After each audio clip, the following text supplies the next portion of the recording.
गणेशाय नमः। ओम श्री सीतारामचंद्राभ्याम नमः। श्रीमद् वाल्मीकि रामायण अयोध्या कांड सर्ग 94 से 100। सर्ग 94। श्री राम का सीता को चित्रकूट की शोभा दिखाना। गिरिवर चित्रकूट श्री राम को बहुत ही प्रिय लगता था। वे उस पर्वत पर बहुत दिनों से रह रहे थे। एक दिन अमर तुल्य तेजस्वी दशरथ नंदन श्री राम विदेह राजकुमारी सीता का प्रिय करने की इच्छा से तथा अपने मन को भी बहलाने के लिए अपनी भार्या को विचित्र चित्रकूट की शोभा का दर्शन कराने लगे। मानो देवराज इंद्र अपनी पत्नी शची को पर्वतीय सुषमा का दर्शन करा रहे हों। वे बोले, भद्रे, यद्यपि मैं राज्य से भ्रष्ट हो गया हूँ तथा मुझे अपने हितैषी सुहृदों से विलग होकर रहना पड़ता है, तथापि जब मैं इस रमणीय पर्वत की ओर देखता हूँ तब मेरा सारा दुख दूर हो जाता है। राज्य का ना मिलना और सुहृदों का विछोह होना भी मेरे मन को व्यथित नहीं कर पाता है। कल्याणी, इस पर्वत पर दृष्टिपात तो करो। नाना प्रकार के असंख्य पक्षी यहाँ कलरव कर रहे हैं। नाना प्रकार के धातुओं से मंडित इसके गगनचुंबी शिखर मानो आकाश को बेध रहे हैं। इन शिखरों से विभूषित हुआ यह चित्रकूट कैसी शोभा पा रहा है। विभिन्न धातुओं से अलंकृत अचल राष्ट्र चित्रकूट के प्रदेश कितने सुंदर लगते हैं। इनमें से कोई तो चांदी के समान चमक रहे हैं, कोई लोहू की लाल आभा का विस्तार करते हैं। किन्हीं प्रदेशों के रंग पीले और मंजिष्ठ वर्ण के हैं, कोई श्रेष्ठ मणियों के समान उद्भासित होते हैं, कोई पुखराज के समान, कोई स्फटिक के सदृश और कोई केवड़े के फूल के समान कांति वाले हैं, तथा कुछ प्रदेश नक्षत्रों और पारे के समान प्रकाशित होते हैं। ये पर्वत बहुसंख्यक पक्षियों से व्याप्त है तथा नाना प्रकार के मृगों, बड़े बड़े व्याघ्रों, चीतों और रीछों से भरा हुआ है।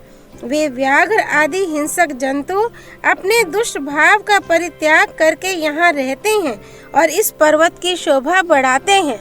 आम, जामुन, असन, लोध, प्रियाल, कटहल, धव, अंकोल, भवे, तिनिश, बेल, तिंदुक, बांस, काश्मरी, मधुपर्णिका, अरिष्ट, नीम, वरण, महुआ, तिलक, बेर, आंवला, कदम, बेत, धमन, इंद्रजौ, बीजक, अनार आदि घनी छाया वाले वृक्षों से जो फूलों और फलों से लदे होने के कारण मनोरम प्रतीत होते थे, व्याप्त हुआ ये पर्वत अनुपम शोभा का पोषण एवं विस्तार कर रहा है। इन रमणीय शैल शिखरों पर उन प्रदेशों को देखो जो प्रेम मिलन की भावना का उद्दीपन करके आंतरिक हर्ष को बढ़ाने वाले हैं। वहाँ मनस्वी किन्नर दो दो एक साथ होकर टहल रहे हैं। इन किन्नरों के खड़क पेड़ों की डालियों में लटक रहे हैं। इधर विद्याधरों की स्त्रियों के मनोरम क्रीड़ा स्थलों तथा वृक्षों की शाखाओं पर रखे हुए उनके सुंदर वस्त्रों की ओर भी देखो। इसके ऊपर कहीं ऊंचे से झरने गिर रहे हैं, कहीं जमीन के भीतर से सोते निकले हैं और कहीं कहीं छोटे छोटे स्रोत प्रवाहित हो रहे हैं।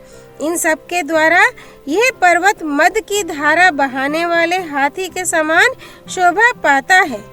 गुफाओं से निकली हुई वायु नाना प्रकार के पुष्पों की प्रचुर गंध लेकर नासिका को तृप्त करती हुई किस पुरुष के पास आकर उसका हर्ष नहीं बढ़ा रही है। सती साध्वी सीते, यदि तुम्हारे और लक्ष्मण के साथ मैं यहाँ अनेक वर्षों तक रहूं तो भी नगर त्याग का शोक मुझे कदापि पीड़ित नहीं करेगा।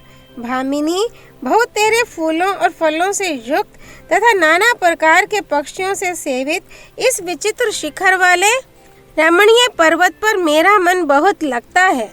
प्रिय, इस वनवास से मुझे दो फल प्राप्त हुए हैं, दो लाभ हुए हैं। एक तो धर्मानुसार पिता की आज्ञा का पालन रूप ऋण चुक गया और दूसरा भाई भरत का प्रिय हुआ। विधेय कुमारी, क्या चित्रकूट पर्वत पर मेरे साथ मन, वाणी और शरीर को प्रिय लगने वाले भांति भांति के पदार्थों को देखकर तुम्हें आनंद प्राप्त होता है? रानी, मेरे प्रपितामह मनु आदि उत्कृष्ट राजऋषियों ने नियम पूर्वक किए गए इन वनवास को ही अमृत बतलाया है। इससे शरीर त्याग के पश्चात परम कल्याण की प्राप्ति होती है। चारों ओर इस पर्वत की सैकड़ों विशाल शिलाएं शोभा पा रही हैं, जो नीले, पीले, सफेद और लाल आदि विविध रंगों से अनेक प्रकार की दिखाई देती हैं। रात में इस पर्वत राज के ऊपर लगी हुई सहस्त्रों औषधियाँ अपनी प्रभा संपत्तियों से प्रकाशित होती हुई अग्नि शिखा के समान उद्भासित होती हैं।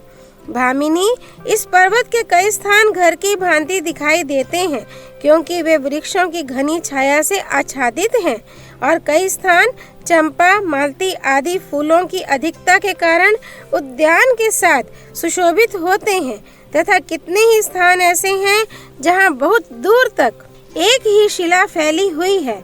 इन सब की बड़ी शोभा होती है। ऐसा जान पड़ता है कि यह चित्रकूट पर्वत पृथ्वी को फाड़कर ऊपर उठ आया है। चित्रकूट का यह शिखर सब ओर से सुंदर दिखाई देता है। प्रिय, देखो, ये विलासियों के बिस्तर हैं, जिन पर उत्पल, पुत्रजीवक, पुन्नाग और भोजपत्र इनके पत्ते ही चादर का काम देते हैं, तथा इनके ऊपर सब ओर से कमलों के पत्ते बिछे हुए हैं। प्रियतमे, ये कमलों की मालाएं दिखाई देती हैं, जो विलासियों द्वारा मसल कर फेंक दी गई हैं। उधर देखो, वृक्षों में नाना प्रकार के फल लगे हुए हैं। बहुत से फल, मूल और जल से संपन्न यह चित्रकूट पर्वत कुबेर नगरी, वसवो कसारा, अलका, इंद्रपुरी नलिनी, अमरावती अथवा नलिनी नाम से प्रसिद्ध कुबेर की सौगंधिक कमलों से युक्त पुष्करिणी तथा उत्तर कुरु को भी अपनी शोभा से तिरस्कृत कर रहा है। प्राण वल्लभे सीते, अपने उत्तम नियमों को पालन करते हुए सन्मार्ग पर स्थित रहकर यदि तुम्हारे और लक्ष्मण के साथ ये 14 वर्षों का समय मैं सानंद व्यतीत कर लूंगा, तो मुझे वह सुख प्राप्त होगा जो कुल धर्म को बढ़ाने वाला है। श्री वाल्मीकि निर्मित आर्ष रामायण आदि काव्य के अयोध्या कांड में 94वां सर्ग पूरा हुआ। सर्ग 95। श्री राम का सीता के प्रति मंदाकिनी नदी की शोभा का वर्णन। तदनंतर उस पर्वत से निकलकर कौशल नरेश श्री रामचंद्र जी ने मिथिलेश कुमारी सीता को पुण्य सलीला रमणीय मंदाकिनी नदी का दर्शन कराया, और उस समय कमल नयन श्री राम ने चंद्रमा के समान मनोहर मुख तथा सुंदर कटि प्रदेश वाली विदेहराज नंदिनी सीता से इस प्रकार कहा, प्रिय, अब मंदाकिनी नदी की शोभा देखो। हंस और सारसों से सेवित होने के कारण यह कितनी सुंदर जान पड़ती है। इसका किनारा बड़ा ही विचित्र है। नाना प्रकार के पुष्प इसकी शोभा बढ़ा रहे हैं। फल और फूलों के भार से लदे हुए नाना प्रकार के तटवर्ती वृक्षों से घिरी हुई यह मंदाकिनी कुबेर के सौगंधिक सरोवर की भांति सब ओर से सुशोभित हो रही है। हरिणों के झुंड पानी पीकर इस समय यद्यपि यहाँ का जल गंदला कर गए हैं, तथापि इसके रमणीय घाट मेरे मन को बड़ा आनंद दे रहे हैं। प्रिय, यह देखो, जटा, मृगचर्म और वल्कल का उत्तरीय धारण करने वाले महर्षि उपयुक्त समय में आकर इस मंदाकिनी नदी में स्नान कर रहे हैं। विशाल लोचने, ये दूसरे मुनि जो कठोर व्रत का पालन करने वाले हैं, नैतिक नियम के कारण दोनों भुजाएं ऊपर उठाकर सूर्य देव का उपस्थान कर रहे हैं। हवा के झोंके से जिनकी शिखाएं झूम रही हैं, अतएव जो मंदाकिनी नदी के उभय तटों पर फूल और पत्ते बिखेर रहे हैं, उन वृक्षों से उपलक्षित हुआ यह पर्वत मानो नृत्य सा करने लगा है। देखो, मंदाकिनी नदी की कैसी शोभा है। कहीं तो इसमें मोतियों के समान स्वच्छ जल बहता दिखाई देता है, कहीं ये ऊंचे कगारों से ही शोभा पाती है। वहाँ का जल कगारों में छिप जाने के कारण दिखाई नहीं देता है, और कहीं सिद्धजन इसमें अवगाहन कर रहे हैं तथा ये उनसे व्याप्त दिखाई देती है। सूक्ष्म कटि प्रदेश वाली सुंदरी, देखो, वायु के द्वारा उड़ाकर लाए हुए ये ढेर के ढेर फूल किस तरह मंदाकिनी के दोनों तटों पर फैले हुए हैं और वे दूसरे पुष्प समूह कैसे पानी पर तैर रहे हैं। कल्याणी, देखो तो सही, ये मीठी बोली बोलने वाले चक्रवाक पक्षी सुंदर कलरव करते हुए किस तरह नदी के तटों पर आरूढ़ हो रहे हैं। शोभने, यहाँ जो प्रतिदिन चित्रकूट और मंदाकिनी का दर्शन होता है, वह नित्य निरंतर तुम्हारा दर्शन होने के कारण अयोध्या निवास की अपेक्षा भी अधिक सुखद जान पड़ता है। इस नदी में प्रतिदिन तपस्या, इंद्रिय संयम और मनोनिग्रह से संपन्न निष्पाप सिद्ध महात्माओं के अवगाहन करने से इसका जल विक्षुब्ध होता रहता है। चलो तुम भी मेरे साथ इसमें स्नान करो। भामिनी सीते एक सखी दूसरी सखी के साथ जैसे क्रीड़ा करती है, उसी प्रकार तुम मंदाकिनी नदी में उतरकर इसके लाल और श्वेत कमलों को जल में डुबोती हुई इसमें स्नान क्रीड़ा करो। प्रिय, तुम इस वन के निवासियों को पूर्ववासी मनुष्यों के समान समझो, चित्रकूट पर्वत को अयोध्या के तुल्य मानो और इस मंदाकिनी नदी को सरयू के सदृश जानो। विदेह नंदिनी, धर्मात्मा लक्ष्मण सदा मेरी आज्ञा के अधीन रहते हैं और तुम भी मेरे मन के अनुकूल ही चलती हो, इससे मुझे बड़ी प्रसन्नता होती है। प्रिय, तुम्हारे साथ तीनों काल स्नान करके मधुर फल मूल का आहार करता हुआ मैं ना तो अयोध्या जाने की इच्छा रखता हूँ और न राज्य पाने की ही, जिसे हाथियों के समूह मत्थे डालते हैं तथा सिंह और वानर जिसका जल पिया करते हैं, जिसके तट पर सुंदर पुष्पों से लदे वृक्ष शोभा पाते हैं तथा जो पुष्प समूहों से अलंकृत है, ऐसी इस रमणीय मंदाकिनी नदी में स्नान करके जो ग्लानि रहित और सुखी ना हो जाए, ऐसा मनुष्य इस संसार में नहीं है। रघुवंश की वृद्धि करने वाले श्री रामचंद्र जी मंदाकिनी नदी के प्रति ऐसी अनेक प्रकार की सुसंगत बातें कहते हुए नील कांति वाले रमणीय चित्रकूट पर्वत पर अपनी प्रिय पत्नी सीता के साथ विचरने लगे। चित्रकूट पर्वत की जय, मंदाकिनी नदी की जय। श्री वाल्मीकि निर्मित आर्ष रामायण आदि काव्य के अयोध्या कांड में 95वां सर्ग पूरा हुआ। सर्ग 96। वन जंतुओं के भागने का कारण जानने के लिए श्री राम की आज्ञा से लक्ष्मण का शाल वृक्ष पर चढ़कर भरत की सेना को देखना और उनके प्रति अपना रोष पूर्ण उद्गार प्रकट करना। इस प्रकार मिथिलेश कुमारी सीता को मंदाकिनी नदी का दर्शन कराकर उस समय श्री रामचंद्र जी पर्वत के समतल प्रदेश में उनके साथ बैठ गए और तपस्वी जनों के उपभोग में आने योग्य फल मूल के गुदे से उनकी मानसिक प्रसन्नता को बढ़ाने उनका लालन करने लगे। धर्मात्मा रघुनंदन सीता जी के साथ इस प्रकार की बातें कर रहे थे। प्रिय, ये फल परम पवित्र है, यह बहुत स्वादिष्ट है तथा इस कंद को अच्छी तरह आग पर सेका गया है। इस प्रकार वे उस पर्वतीय प्रदेश में बैठे हुए ही थे कि उनके पास आने वाली भरत की सेना की धूल और कोलाहल दोनों एक साथ प्रकट हुए और आकाश में फैलने लगे। इसी बीच में सेना के महान कोलाहल से भयभीत एवं पीड़ित हो हाथियों के कितने ही मतवाले युद्धपति अपने युद्धों के साथ संपूर्ण दिशाओं में भागने लगे।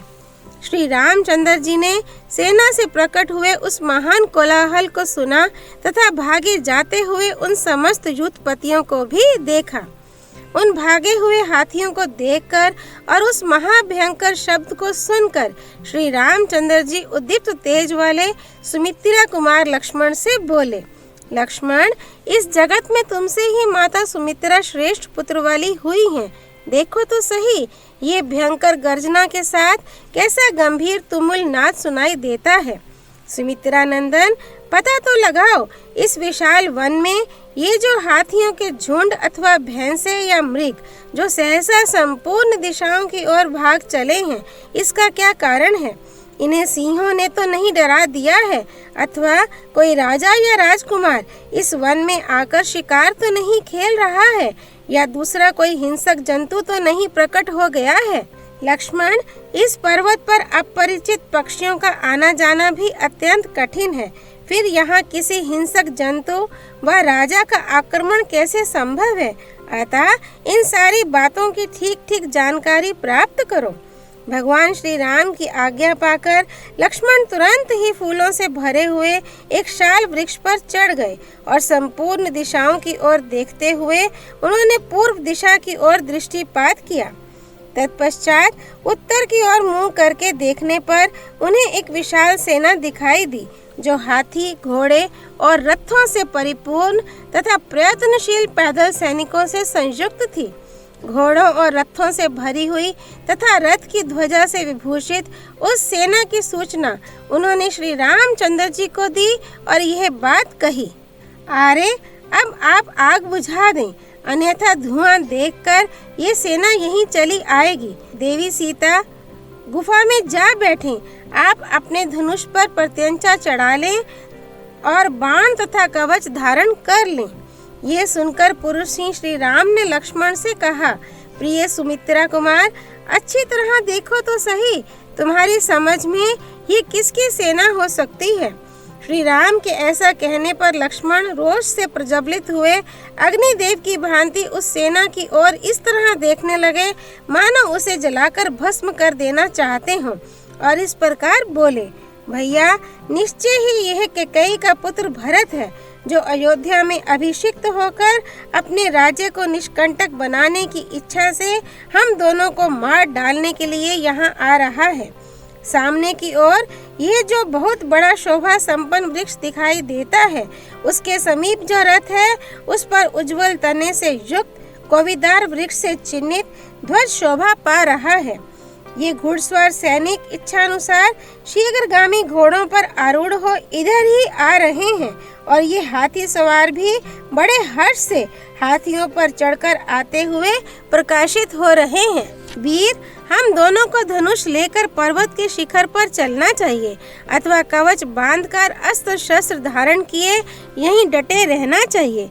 रघुनंदन, आज यह कोविदार के चिन्ह से युक्त ध्वज वाला रथ रणभूमि में हम दोनों के अधिकार में आ जाएगा, और आज मैं अपनी इच्छा के अनुसार उस भरत को भी सामने देखूंगा कि जिसके कारण आपको, सीता को और मुझे भी महान संकट का सामना करना पड़ा है, तथा जिसके कारण आप अपने सनातन राज्याधिकार से वंचित किए गए हैं।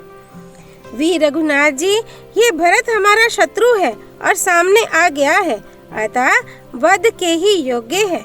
भरत का वध करने में मुझे कोई दोष नहीं दिखाई देता। रघुनंदन, जो पहले का अपकारी रहा हो उसको मारकर कोई अधर्म का भागी नहीं होता है। भरत ने पहले हम लोगों का अपकार किया है, अतः उसे मारने में नहीं, जीवित छोड़ देने में ही अधर्म है। इस भरत के मारे जाने पर आप समस्त वसुधा का शासन करें। जैसे हाथी किसी वृक्ष को तोड़ डालता है, उसी प्रकार राज्य का लोभ करने वाली कैकेयी आज अत्यंत दुख से आर्त हो इसे मेरे द्वारा युद्ध में मारा गया देखे। मैं कैकेयी का भी उसके सगे संबंधियों एवं बंधु बांधवों सहित वध कर डालूंगा। आज ये पृथ्वी कैकेयी रूप महान पाप से मुक्त हो जाए। मानद, आज मैं अपने रोके हुए क्रोध और तिरस्कार को शत्रु की सेनाओं पर उसी प्रकार छोड़ूंगा जैसे सूखे घास फूस के ढेर में आग लगा दी जाए। अपने तीखे बाणों से शत्रुओं के शरीरों के टुकड़े टुकड़े करके मैं अभी चित्रकूट के इस वन को रक्त से सींच दूंगा। मेरे बाणों से विदीर्ण हुए हृदय वाले हाथियों और घोड़ों को तथा मेरे हाथ से मारे गए मनुष्यों को भी गीदड़ आदि मांस भक्षी जंतु इधर उधर घसीटें। इस महान वन में सेना सहित भरत का वध करके मैं धनुष और बाण के ऋण से उऋण हो जाऊंगा, इसमें संशय नहीं है। श्री वाल्मीकि निर्मित आर्ष रामायण आदि काव्य के अयोध्या कांड में 96वां सर्ग पूरा हुआ। सर्ग 97। श्री राम का लक्ष्मण के रोष को शांत करके भरत के सद्भाव का वर्णन करना, लक्ष्मण का लज्जित हो श्री राम के पास खड़ा होना और भरत की सेना का पर्वत के नीचे छावनी डालना। लक्ष्मण भरत के प्रति रोषावेश के कारण क्रोधवश अपना विवेक खो बैठे थे।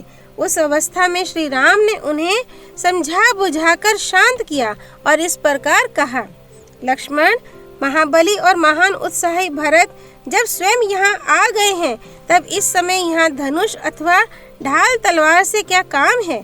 लक्ष्मण, पिता के सत्य की रक्षा के लिए प्रतिज्ञा करके यदि मैं युद्ध में भरत को मारकर उनका राज्य छीन लूं, तो संसार में मेरी कितनी निंदा होगी। फिर उस कलंकित राज्य को लेकर मैं क्या करूंगा? अपने बंधु बांधवों या मित्रों का विनाश करके जिस धन की प्राप्ति होती हो, वह तो विष मिश्रित भोजन के समान सर्वथा त्याग देने योग्य है।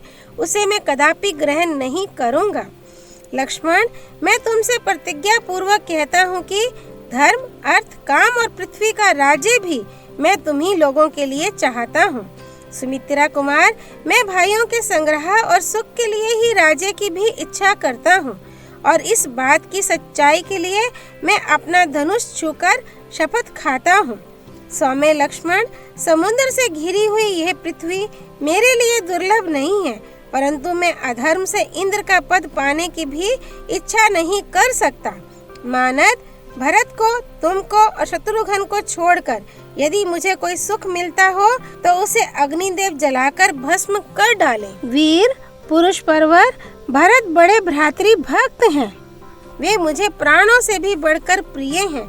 मुझे तो ऐसा मालूम होता है, भरत ने अयोध्या में आने पर जब सुना है कि मैं तुम्हारे और जानकी के साथ जटा वल्कल धारण करके वन में आ गया हूँ, तब उनकी इंद्रियां शोक से व्याकुल हो उठी हैं और वे कुल धर्म का विचार करके स्नेह युक्त हृदय से हम लोगों से मिलने आए हैं। इन भरत के आगमन का इसके सिवा दूसरा कोई उद्देश्य नहीं हो सकता। माता कैकेयी के प्रति कुपित हो उन्हें कठोर वचन सुनाकर और पिताजी को प्रसन्न करके श्रीमान भरत मुझे राज्य देने के लिए आए हैं। भरत का हम लोगों से मिलने के लिए आना सर्वथा समयोचित है। वे हमसे मिलने के योग्य हैं। हम लोगों का कोई अहित करने का विचार तो वे कभी मन में भी नहीं ला सकते। भरत ने तुम्हारे प्रति पहले कब कौन सा अप्रिय बर्ताव किया है जिससे आज तुम्हें उनसे ऐसा भय लग रहा है और तुम उनके विषय में इस तरह की आशंका कर रहे हो? भरत के आने पर तुम उनसे कोई कठोर या अप्रिय वचन ना बोलना। यदि तुमने उनसे कोई प्रतिकूल बात कही तो वह मेरे ही प्रति कही हुई समझी जाएगी। सुमित्रा नंदन, कितनी ही बड़ी आपत्ति क्यों ना आ जाए, पुत्र अपने पिता को कैसे मार सकते हैं अथवा भाई अपने प्राणों के समान प्रिय भाई की हत्या कैसे कर सकता है। यदि तुम राज्य के लिए ऐसी कठोर बात कहते हो तो मैं भरत से मिलने पर उन्हें कह दूंगा कि तुम यह राज्य लक्ष्मण को दे दो। लक्ष्मण, यदि मैं भरत से यह कहूँ कि तुम राज्य इन्हें दे दो तो वे बहुत अच्छा कहकर अवश्य मेरी बात मान लेंगे। अपने धर्मपरायण भाई के ऐसा कहने पर उन्हीं के हित में तत्पर रहने वाले लक्ष्मण लज्जावश मानो अपने अंगों में ही समा गए, लाज से गड़ गए। श्री राम का पूर्वोक्त वचन सुनकर लज्जित हुए लक्ष्मण ने कहा, भैया, मैं समझता हूँ हमारे पिता महाराज दशरथ स्वयं ही आपसे मिलने आए हैं। लक्ष्मण को लज्जित हुआ देख श्री राम ने उत्तर दिया, मैं भी ऐसा ही मानता हूँ कि हमारे महाबहु पिताजी ही हम लोगों से मिलने आए हैं, अथवा मैं ऐसा समझता हूँ कि हमें सुख भोगने के योग्य मानते हुए पिताजी वनवास के कष्ट का विचार करके हम दोनों को निश्चय ही घर लौटा ले जाएंगे। मेरे पिता रघुकुल तिलक श्रीमान महाराज दशरथ अत्यंत सुख का सेवन करने वाली इन विदेहराज नंदिनी सीता को भी वन से साथ लेकर ही घर को लौटेंगे। अच्छे घोड़ों के कुल में उत्पन्न हुए यही वे दोनों वायु के समान वेगशाली, शीघ्रगामी, वीर एवं मनोरम अपने उत्तम घोड़े चमक रहे हैं। परम बुद्धिमान पिताजी की सवारी में रहने वाला यह वही विशालकाय शत्रुंजय नामक बूढ़ा गजराज है जो सेना के मुहाने पर झूमता हुआ चल रहा है। महाभाग, परंतु इसके ऊपर पिताजी का वह विश्व विख्यात दिव्य श्वेत छत्र मुझे नहीं दिखाई देता है। इससे मेरे मन में संशय उत्पन्न होता है। लक्ष्मण, अब मेरी बात मानो और पेड़ से नीचे उतर आओ। धर्मात्मा श्री राम ने सुमित्रा कुमार लक्ष्मण से जब ऐसी बात कही तब युद्ध में विजय पाने वाले लक्ष्मण उस शाल वृक्ष के अग्रभाग से उतरे और श्री राम के पास हाथ जोड़कर खड़े हो गए। उधर भरत ने सेना को आज्ञा दी कि यहाँ किसी को हम लोगों के द्वारा बाधा नहीं पहुँचनी चाहिए। उनका यह आदेश पाकर समस्त सैनिक पर्वत के चारों ओर नीचे ही ठहर गए। उस समय हाथी, घोड़े और मनुष्यों से भरी हुई इक्ष्वाकु वंशी नरेश की वह सेना पर्वत के आसपास की 1.5 योजन 6 कोस भूमि घेर कर पड़ाव डाले हुए थी। नित्य भरत धर्म को सामने रखते हुए गर्व को त्याग कर रघुकुल नंदन श्री राम को प्रसन्न करने के लिए जिसे अपने साथ लाए थे, वह सेना चित्रकूट पर्वत के समीप बड़ी शोभा पा रही थी। श्री वाल्मीकि निर्मित आर्ष रामायण आदि काव्य के अयोध्या कांड में 97वां सर्ग पूरा हुआ। सर्ग 98 भरत के द्वारा श्री राम के आश्रम की खोज का प्रबंध तथा उन्हें आश्रम का दर्शन। इस प्रकार सेना को ठहराकर जंगम प्राणियों में श्रेष्ठ एवं प्रभावशाली भरत ने गुरु सेवा परायण एवं पिता के आज्ञा पालक श्री रामचंद्र जी के पास जाने का विचार किया। जब सारी सेना विनीत भाव से यथास्थान ठहर गई, तब भरत ने अपने भाई शत्रुघ्न से इस प्रकार कहा, सौम्य, बहुत से मनुष्यों के साथ इन निषादों को भी साथ लेकर तुम्हें शीघ्र ही इस वन में चारों ओर श्री रामचंद्र जी की खोज करनी चाहिए। निषादराज गुहा स्वयं भी धनुष, बाण और तलवार धारण करने वाले अपने सहस्त्रों बंधु बांधुओं से घिरे हुए जाएं और इस वन में ककुस वंशी श्री राम और लक्ष्मण का अन्वेषण करें। मैं स्वयं भी मंत्रियों, पूर्ववासियों, गुरुजनों तथा ब्राह्मणों के साथ उन सबसे घिरा रहकर पैदल ही सारे वन में विचरण करूंगा। जब तक श्री राम, महाबली लक्ष्मण अथवा महाभागा विदेह राजकुमारी सीता को न देख लूंगा, तब तक मुझे शांति नहीं मिलेगी। जब तक अपने पूज्य भ्राता श्री राम के कमल दल के सदृश विशाल नेत्रों वाले सुंदर मुख चंद्र का दर्शन न कर लूंगा, तब तक मेरे मन को शांति नहीं प्राप्त होगी। निश्चय ही सुमित्रा कुमार लक्ष्मण कृतार्थ हो गए, जो श्री रामचंद्र जी के उस कमल सदृश नेत्र वाले महातेजस्वी मुख का निरंतर दर्शन करते हैं, जो चंद्रमा के समान निर्मल एवं आह्लाद प्रदान करने वाला है। जब तक भाई श्री राम के राजोचित लक्षणों से युक्त चरणार विंदों को अपने सिर पर नहीं रखूंगा, तब तक मुझे शांति नहीं मिलेगी। जब तक राज्य के सच्चे अधिकारी आर्य श्री राम पिता पितामहों के राज्य पर प्रतिष्ठित हो अभिषेक के जल से आर्द्र नहीं हो जाएंगे, तब तक मेरे मन को शांति नहीं प्राप्त होगी।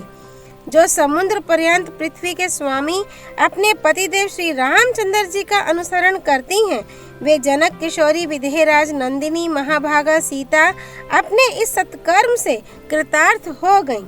जैसे नंदन वन में कुबेर निवास करते हैं, उसी प्रकार जिसके वन में ककुस कुल भूषण श्री रामचंद्र जी विराज रहे हैं, वह चित्रकूट परम मंगलकारी तथा गिरिराज हिमालय एवं वेंकटाचल के समान श्रेष्ठ पर्वत है। ये सर्प सेवित दुर्गम वन भी कृतार्थ हो गया, जहाँ शस्त्रधारियों में श्रेष्ठ महाराज श्री राम निवास करते हैं। ऐसा कहकर महातेजस्वी पुरुष परवर महाबाहु भरत ने उस विशाल वन में पैदल ही प्रवेश किया। वक्ताओं में श्रेष्ठ भरत पर्वत शिखरों पर उत्पन्न हुए वृक्ष समूहों के, जिनकी शाखाओं के अग्रभाग फूलों से भरे थे, बीच से निकले। आगे जाकर वे बड़ी तेजी से चित्रकूट पर्वत के एक शाल वृक्ष पर चढ़ गए और वहां से उन्होंने श्री रामचंद्र जी के आश्रम पर सुलगती हुई आग का ऊपर उठता हुआ धुआं देखा। उस धूम को देखकर श्रीमान भरत को अपने भाई शत्रुघ्न सहित बड़ी प्रसन्नता हुई और यही श्री राम हैं, ये जानकर उन्हें अथाह जल से पार हो जाने के समान संतोष प्राप्त हुआ। इस प्रकार चित्रकूट पर्वत पर पुण्यात्मा महर्षियों से युक्त श्री रामचंद्र जी का आश्रम देखकर महात्मा भरत ने ढूंढने के लिए आई हुई सेना को पुनः पूर्व स्थान पर ठहरा दिया और वे स्वयं गुहा के साथ शीघ्रता पूर्वक आश्रम की ओर चल दिए। श्री वाल्मीकि निर्मित आर्ष रामायण आदि काव्य के अयोध्या कांड में 98वां सर्ग पूरा हुआ। सर्ग 99 भरत का शत्रुघ्न आदि के साथ श्री राम के आश्रम पर जाना, उनकी पर्णशाला को देखना तथा रोते रोते उनके चरणों में गिर जाना, श्री राम का उन सबको हृदय से लगाना और मिलना। सेना के ठहर जाने पर भाई के दर्शन के लिए उत्कंठित होकर भरत अपने छोटे भाई शत्रुघ्न को आश्रम के चिन्ह दिखाते हुए उसकी ओर चले। गुरु भक्त भरत महर्षि वशिष्ठ को यह संदेश देकर कि आप मेरी माताओं को साथ लेकर शीघ्र ही आइए, तुरंत आगे बढ़ गए। सुमंत्र भी शत्रुघ्न के समीप ही पीछे पीछे चल रहे थे। उन्हें भी भरत के समान ही श्री रामचंद्र जी के दर्शन की तीव्र अभिलाषा थी। चलते चलते ही श्रीमान भरत ने तपस्वी जनों के आश्रमों के समान प्रतिष्ठित हुई भाई की पर्णकुटी और झोंपड़ी देखी। उस पर्णशाला के सामने भरत ने उस समय बहुत से कटे हुए काष्ठ के टुकड़े देखे जो होम के लिए संग्रहित थे। साथ ही वहां पूजा के लिए संचित किए हुए फूल भी दृष्टिगोचर हुए। आश्रम पर आने जाने वाले श्री राम और लक्ष्मण के द्वारा निर्मित मार्ग बोधक चिन्ह भी उन्हें वृक्षों में लगे दिखाई दिए, जो कुशों और चीरों द्वारा तैयार करके कहीं कहीं वृक्षों की शाखाओं में लटका दिए गए थे। उस वन में शीत निवारण के लिए मृगों की लेंडी और भैंसों के सूखे हुए गोबर के ढेर एकत्र करके रखे गए थे, जिन्हें भरत ने अपनी आंखों देखा। उस समय चलते चलते ही परम कांतिमान महाबाहु भरत ने शत्रुघ्न तथा संपूर्ण मंत्रियों से अत्यंत प्रसन्न होकर कहा, जान पड़ता है कि महर्षि भरद्वाज ने जिस स्थान का पता बताया था वहां हम लोग आ गए हैं। मैं समझता हूँ मंदाकिनी नदी यहाँ से अधिक दूर नहीं है। वृक्षों में ऊंचे बंधे हुए ये चीर दिखाई दे रहे हैं, अतः समय बेसमय जल आदि लाने के निमित्त बाहर जाने की इच्छा वाले लक्ष्मण ने जिसकी पहचान के लिए ये चिन्ह बनाया है, वह आश्रम को जाने वाला मार्ग यही हो सकता है। इधर से बड़े बड़े दांत वाले वेगशाली हाथी निकलकर एक दूसरे के प्रति गर्जना करते हुए इस पर्वत के पार्श्व भाग में चक्कर लगाते रहते हैं, अतः उधर जाने से रोकने के लिए लक्ष्मण ने ये चिन्ह बनाए होंगे। वन में तपस्वी मुनि सदा जिनका आधान करना चाहते हैं, उन अग्निदेव का यह अति सघन धूम दृष्टिगोचर हो रहा है। यहाँ मैं गुरुजनों का सत्कार करने वाले पुरुष ही आर्य रघुनंदन का सदा आनंद मगन रहने वाले महर्षि की भांति दर्शन करूंगा। तदनंतर रघुकुल भूषण भरत दो ही घड़ी में मंदाकिनी के तट पर विराजमान चित्रकूट के पास जा पहुँचे और अपने साथ वाले लोगों से इस प्रकार बोले, अह, मेरे ही कारण पुरुष ही महाराज श्री रामचंद्र इस निर्जन वन में आकर खुली पृथ्वी के ऊपर विरासन से बैठते हैं, अतः मेरे जन्म और जीवन को धिक्कार है। मेरे ही कारण महातेजस्वी लोकनाथ रघुनाथ भारी संकट में पड़कर समस्त कामनाओं का परित्याग करके वन में निवास करते हैं, इसलिए मैं सब लोगों के द्वारा निंदित हूँ, अतः मेरे जन्म को धिक्कार है। आज मैं श्री राम को प्रसन्न करने के लिए उनके चरणों में गिर जाऊंगा, सीता और लक्ष्मण के भी पैरों पड़ूंगा।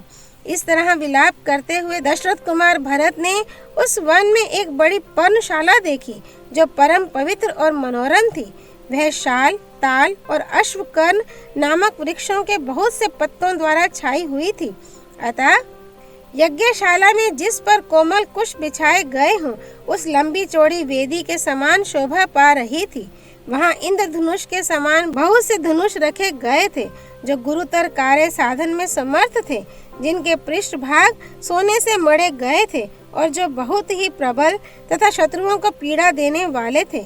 उनसे उस पर्णकुटी की बड़ी शोभा हो रही थी। वहां तरकसों में बहुत से बाण भरे थे जो सूर्य की किरणों के समान चमकीले और भयंकर थे।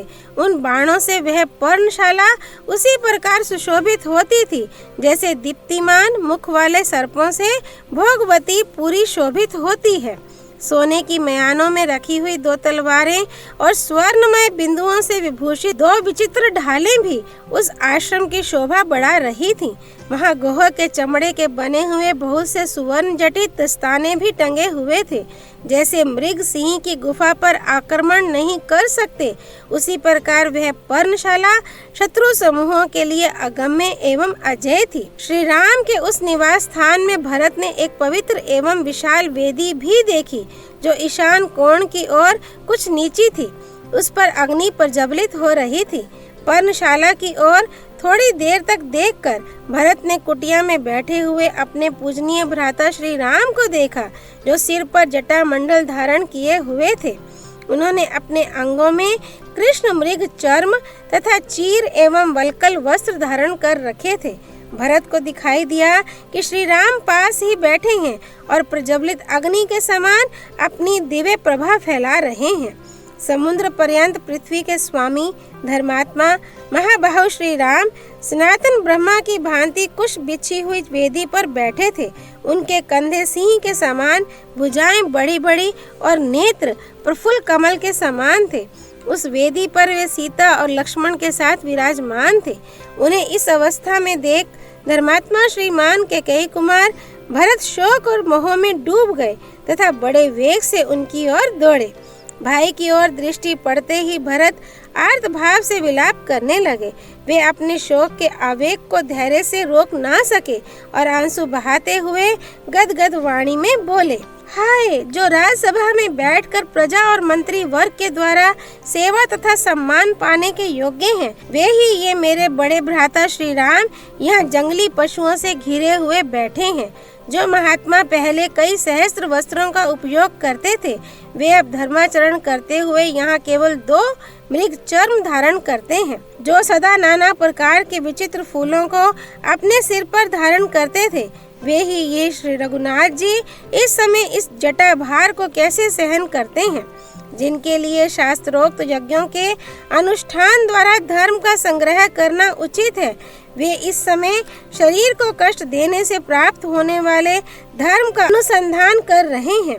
जिनके अंगों की बहुमूल्य चंदन से सेवा होती थी, उन्हीं मेरे पूज्य भ्राता का ये शरीर कैसे मल से सेवित हो रहा है। हाय, जो सर्वथा सुख भोगने के योग्य हैं, वे श्री राम मेरे ही कारण ऐसे दुख में पड़ गए हैं।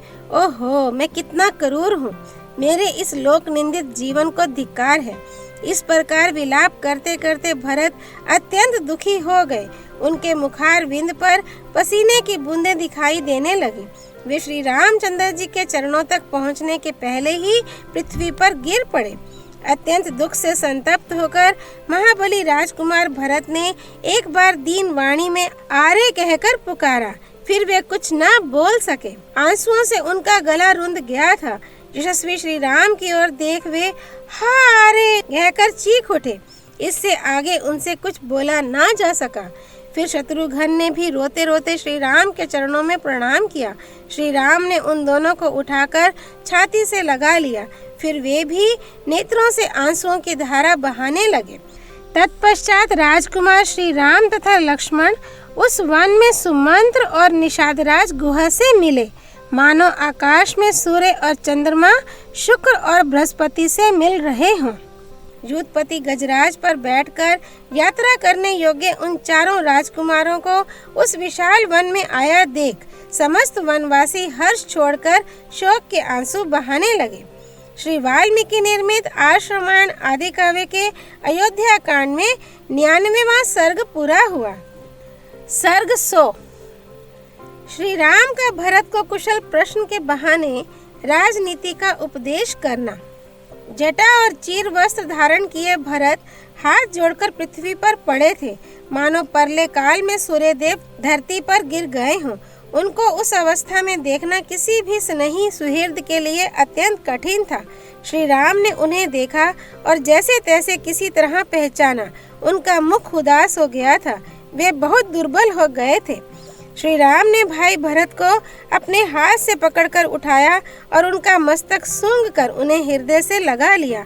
इसके बाद रघुकुल भूषण भरत को गोद में बिठाकर श्री राम ने बड़े आदर से पूछा, तात, पिताजी कहाँ थे कि तुम इस वन में आए हो? उनके जीते जी तो तुम वन में नहीं आ सकते थे।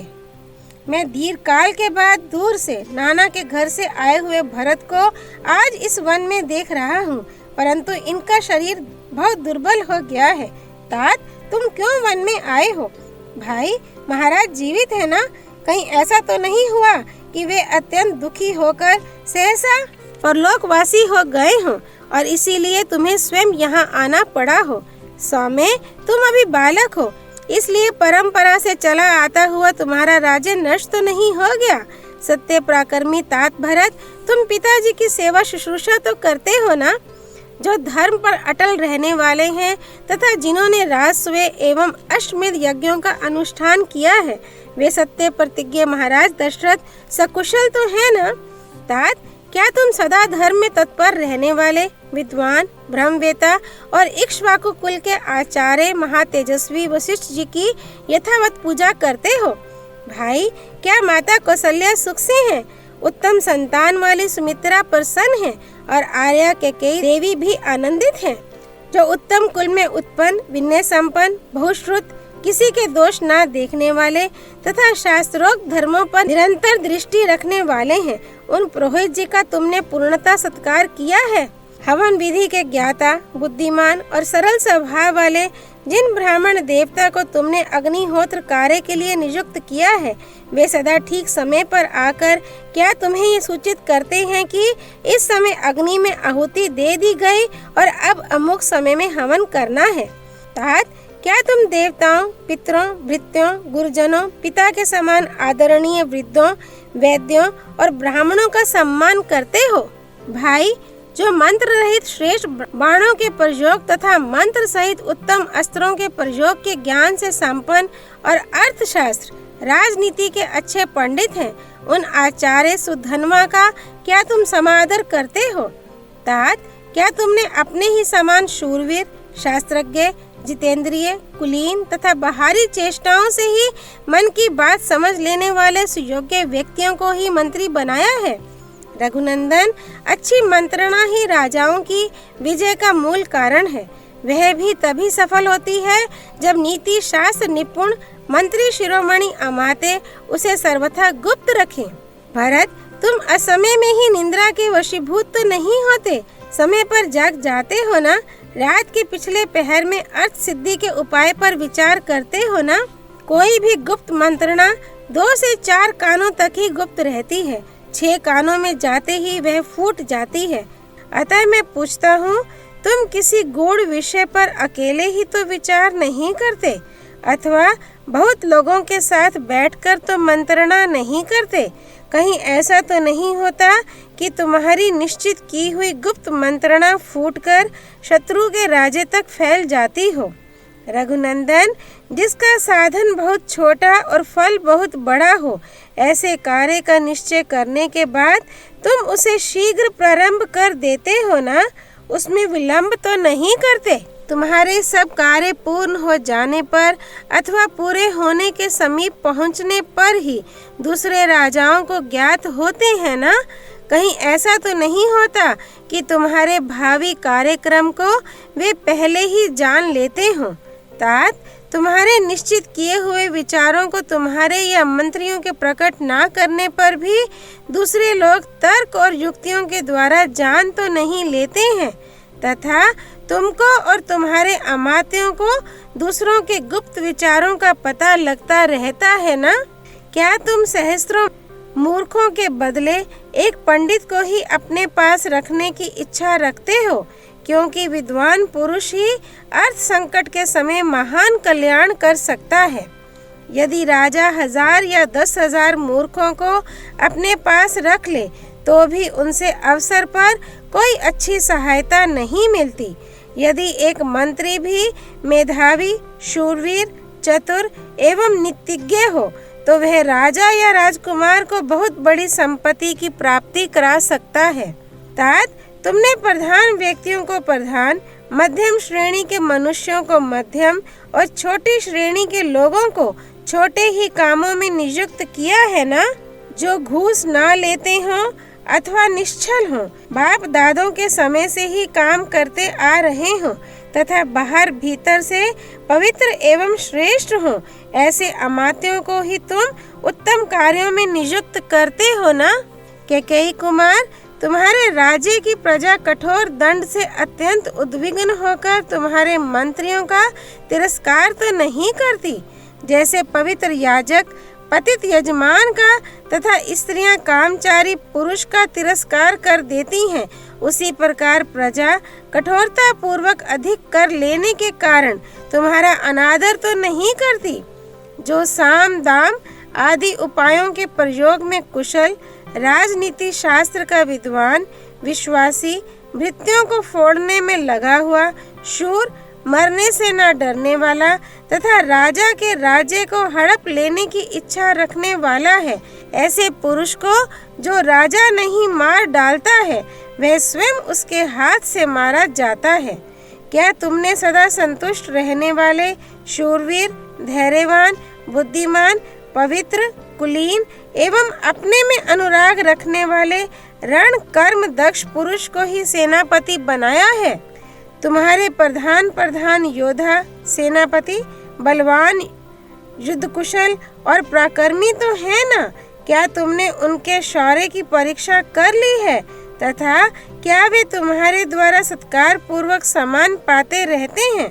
सैनिकों को देने के लिए नियत किया हुआ समुचित वेतन और भत्ता तुम समय पर दे देते हो ना? देने में विलंब तो नहीं करते? यदि समय बिताकर भत्ता और वेतन दिए जाते हैं तो सैनिक अपने स्वामी पर भी अत्यंत कुपित हो जाते हैं और इसके कारण बड़ा भारी अनर्थ घटित हो जाता है। क्या उत्तम कुल में उत्पन्न मंत्री आदि समस्त प्रधान अधिकारी तुमसे प्रेम रखते हैं?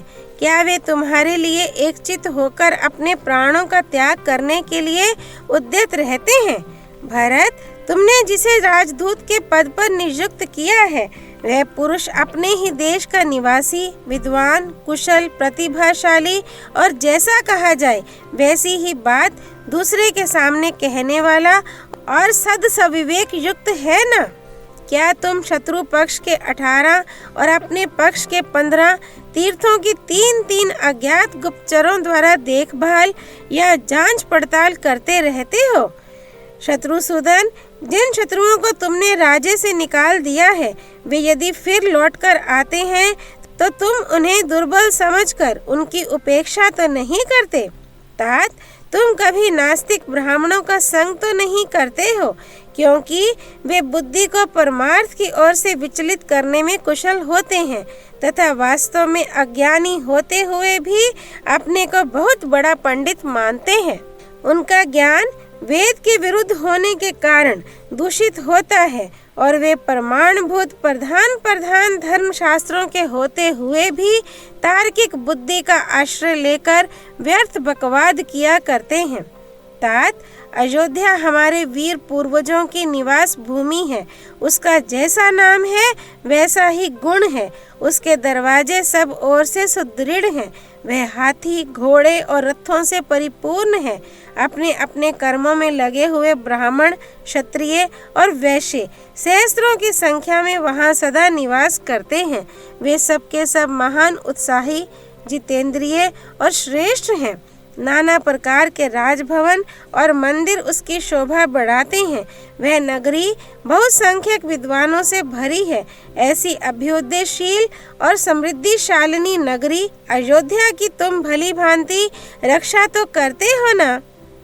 रघुनंदन भरत, जहाँ नाना प्रकार के अश्वमेध आदि महायज्ञों के बहुत से चयन प्रदेश, अनुष्ठान स्थल शोभा पाते हैं, जिसमें प्रतिष्ठित मनुष्य अधिक संख्या में निवास करते हैं, अनेकानेक देवस्थान, पौंसले और तालाब जिसकी शोभा बढ़ाते हैं, जहाँ के स्त्री पुरुष सदा प्रसन्न रहते हैं, जो सामाजिक उत्सवों के कारण सदा शोभा संपन्न दिखाई देता है, जहाँ खेत जोतने में समर्थ पशुओं की अधिकता है, जहाँ किसी प्रकार की हिंसा नहीं होती, जहाँ खेती के लिए वर्षा के जल पर निर्भर नहीं रहना पड़ता, नदियों के जल से ही सिंचाई हो जाती है, जो बहुत ही सुंदर और हिंसक पशुओं से रहित है, जहाँ किसी तरह का भय नहीं है, नाना प्रकार की खाने जिसकी शोभा बढ़ाती हैं, जहाँ पापी मनुष्यों का सर्वथा अभाव है तथा हमारे पूर्वजों ने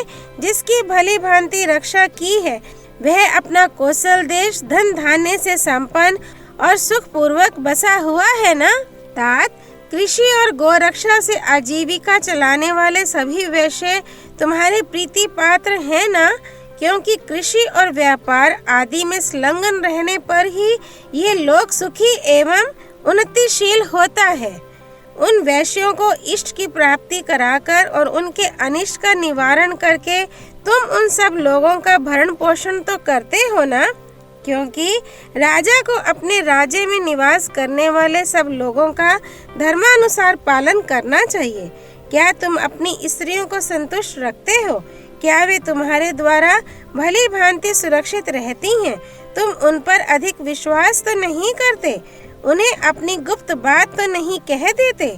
जहाँ हाथी उत्पन्न होते हैं वे जंगल तुम्हारे द्वारा सुरक्षित हैं ना? तुम्हारे पास दूध देने वाली गौएं तो अधिक संख्या में है ना? अथवा हाथियों को फंसाने वाली हथिनियों की तो तुम्हारे पास कमी नहीं है?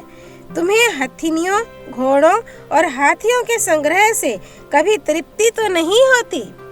राजकुमार, क्या तुम प्रतिदिन पूर्वाह्न काल में वस्त्राभूषणों से विभूषित हो प्रधान सड़क पर जा जाकर नगरवासी मनुष्यों को दर्शन देते हो?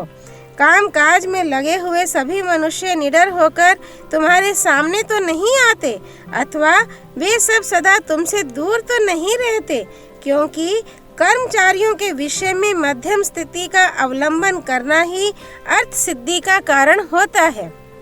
क्या तुम्हारे सभी दुर्ग, किले, धन धान्य, अस्त्र शस्त्र, जल, यंत्र, मशीन, शिल्पी तथा धनुर्धर सैनिकों से भरे पूरे रहते हैं? रघुनंदन, क्या तुम्हारी आय अधिक और व्यय बहुत कम है? तुम्हारे खजाने का धन अपात्रों के हाथ में तो नहीं चला जाता?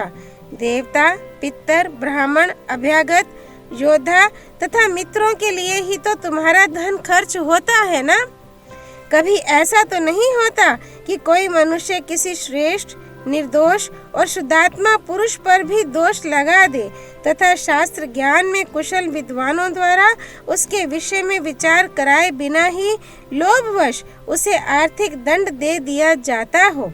नरश्रेष्ठ, जो चोरी में पकड़ा गया हो, जिसे किसी ने चोरी करते समय देखा हो, पूछताछ से भी जिसके चोर होने का प्रमाण मिल गया हो तथा जिसके विरुद्ध चोरी का माल बरामद होना आदि और भी बहुत से कारण सबूत हो, ऐसे चोर को भी तुम्हारे राज्य में धन के लालच से छोड़ तो नहीं दिया जाता है। रघुकुल भूषण, यदि धनी और गरीब में कोई विवाद छिड़ा हो और वह राज्य के न्यायालय में निर्णय के लिए आया हो तो तुम्हारे बहुज्ञ मंत्री धन आदि के लोभ को छोड़कर उस मामले पर विचार करते हैं ना? रघुनंदन, निरपराध होने पर भी जिन्हें मिथ्या दोष लगाकर दंड दिया जाता है, उन मनुष्यों की आंखों से जो आंसू गिरते हैं वे पक्षपात पूर्ण शासन करने वाले राजा के पुत्र और पशुओं का नाश कर डालते हैं। राघव, क्या तुम वृद्ध पुरुषों, बालकों और प्रधान वैद्यों का आंतरिक अनुराग, मधुर वचन और धन दान इन तीनों के द्वारा सम्मान करते हो? गुरुजनों, वृद्धों, तपस्वियों, देवताओं, अतिथियों, चैत्य वृक्षों और समस्त पूर्ण काम ब्राह्मणों को नमस्कार करते हो ना? तुम अर्थ के द्वारा धर्म को अथवा धर्म के द्वारा अर्थ को हानि तो नहीं पहुंचाते, अथवा आसक्ति और लोभ रूप काम के द्वारा धर्म और अर्थ दोनों में बाधा तो नहीं आने देते। विजयी वीरों में श्रेष्ठ, समयोचित कर्तव्य के ज्ञाता तथा दूसरों को वर देने में समर्थ भरत, क्या तुम समय का विभाग करके धर्म, अर्थ और काम का योग्य समय में सेवन करते हो? महाप्राज्ञ, संपूर्ण शास्त्रों के अर्थ को जानने वाले ब्राह्मण, पुरवासी और जनपदवासी मनुष्यों के साथ तुम्हारे कल्याण की कामना करते हैं ना? नास्तिकता, असत्य भाषण, क्रोध, प्रमाद, दीर्घ सुतरता, ज्ञानी पुरुषों का संग ना करना, आलस्य, नेत्र आदि पांचों इंद्रियों के वशीभूत होना, राज कार्यों के विषय में अकेले ही विचार करना, प्रयोजन को ना समझने वाले विपरीतदर्शी मूर्खों से सलाह लेना, निश्चित किए हुए कार्यों का शीघ्र प्रारंभ ना करना, गुप्त मंत्रणा को सुरक्षित ना रखकर प्रकट कर देना, मांगलिक आदि कार्यों का अनुष्ठान ना करना तथा सब शत्रुओं पर एक ही साथ चढ़ाई कर देना, ये राजा के 14 दोष हैं। तुम इन दोषों का सदा परित्याग करते हो ना?